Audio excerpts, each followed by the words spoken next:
Good morning. I'm Lee Jamison, and this is the 220th installment of the Bible in a Year. Today's readings will be from Psalms 74 through 76 and Romans chapter 9, verses 16 through 33. Arise, O God, defend your cause. Psalm 74, a maskil of Asaph. O God, why do you cast us off forever? Why does your anger smoke against the sheep of your pasture? Remember your congregation, which you have purchased of old, which you have redeemed to be the tribe of your heritage. Remember Mount Zion, where you have dwelt. Direct your steps to the perpetual ruins. The enemy has destroyed everything in the sanctuary. Your foes have roared in the midst of your meeting place. They set up their own signs for signs. They were like those who swing axes in a forest of trees, and all its carved wood they broke down with hatchets and hammers. They set your sanctuary on fire. They profaned the dwelling place of your name, bringing it down to the ground. They said to themselves, "We will utterly subdue them." They burned all the meeting places of God in the land. We do not see our signs. There is no longer any prophet, and there is none among us who knows how long. How long, O God, is the foe to scoff? Is the enemy to revile your name forever? Why do you hold back your hand, your right hand? Take it from the fold of your garment and destroy them. Yes, God, my King, is from of old, working salvation in the midst of the earth. You divided the sea by your might. You broke the heads of the sea monsters on the waters. You crushed the heads of Leviathan. You gave him as food for the creatures of the wilderness. You split open springs and brooks. You dried up ever-flowing streams. Yours is the day, yours is also the night. You have established the heavenly lights and the sun. You have fixed all the boundaries of the earth. You have made summer and winter. Remember this, O Lord, how the enemy scoffs, and a foolish people reviles your name. Do not deliver the soul of your dove to the wild beasts. Do not forget the life of your poor forever. Have regard for the covenant, for the dark places of the land are full of the habitations of violence. Let not the downtrodden turn back in shame. Let the poor and needy praise your name. Arise, O God, defend your cause. Remember how the foolish scoff at you all the day.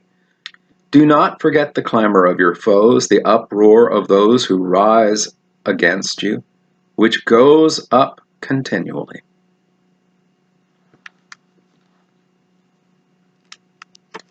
God will judge with equity. Psalm 75. To the choir master, according to Do Not Destroy, a psalm of Asaph, a song. We give thanks to you, O God. We give thanks, for your name is near. We recount your wondrous deeds. At the set time that I appoint, I will judge with equity.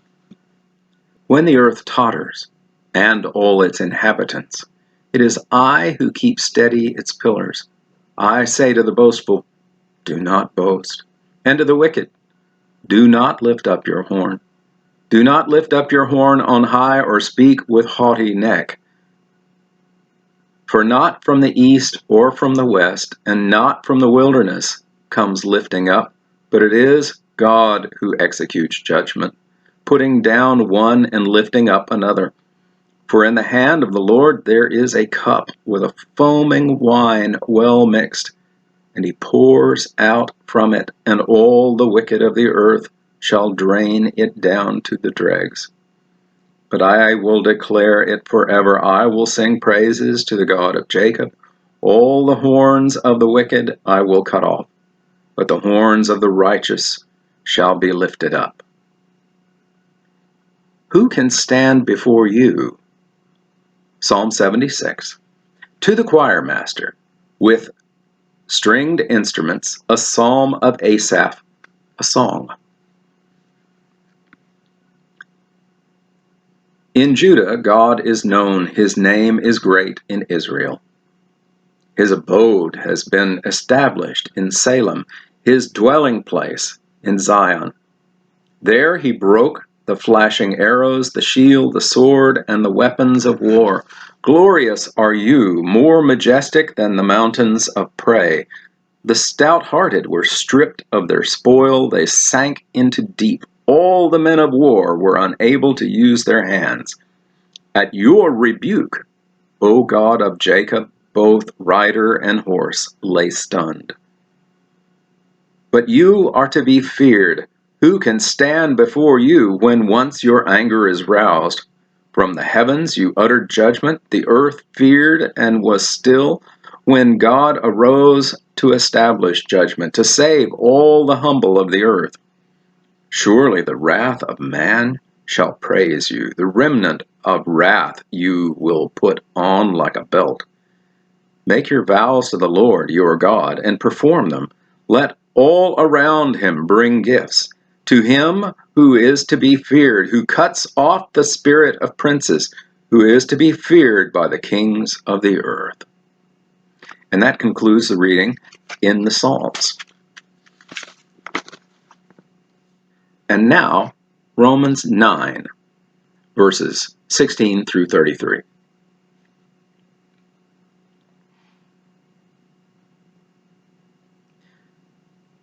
So then, it depends not on human will or exertion, but on God who has mercy. For the scripture says to Pharaoh, "For this very purpose I have raised you up, that I might show my power in you, and that my name might be proclaimed in all the earth." So then he has mercy on whomever he wills, and he hardens whomever he wills. You will say to me then, why does he still find fault? For who can resist his will? But who are you, O man, to answer back to God?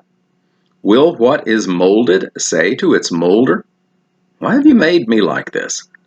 Has the potter no right over the clay to make out of the same lump one vessel for honorable use and another for dishonorable use? What if God, desiring to show his wrath and to make known his power, has endured with much patience vessels of wrath prepared for destruction, in order to make known the riches of his glory for vessels of mercy, which he has prepared beforehand for glory? Even us whom he has called, not from the Jews only, but also from the Gentiles? As indeed he says in Hosea, "Those who were not my people I will call my people, and her who was not beloved I will call beloved." And in the very place where it was said to them, "You are not my people," there they will be called the sons of the living God.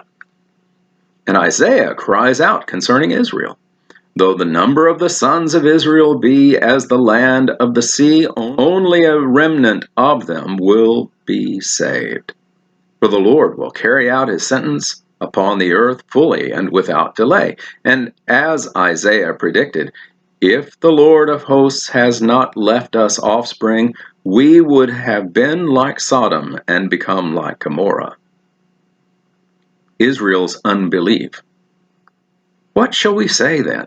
That Gentiles who did not pursue righteousness have attained it, that is, a righteousness that is by faith, but that Israel, who pursued a law that would lead to righteousness, did not succeed in reaching that law. Why? Because they did not pursue it by faith, but as if it were based on works. They have stumbled over the stumbling stone, as it is written, "Behold, I am laying in Zion a stone of stumbling and a rock of offense, and whoever believes in him will not be put to shame." And that concludes the reading in Romans. Thank you for watching this video all the way to the end. To gain a wider audience for this series of videos, I ask a few favors of you. First, please like the video and subscribe to the channel. You can also click on a bell icon, and that will make sure that you receive notifications when new videos come out. Then, if you have comments or questions, even if they're critical, I want to hear from them. Be civil, of course. The YouTube algorithm rewards videos that receive audience participation. So I appreciate your input. You are a part of this channel as well. Thank you, and have a blessed day.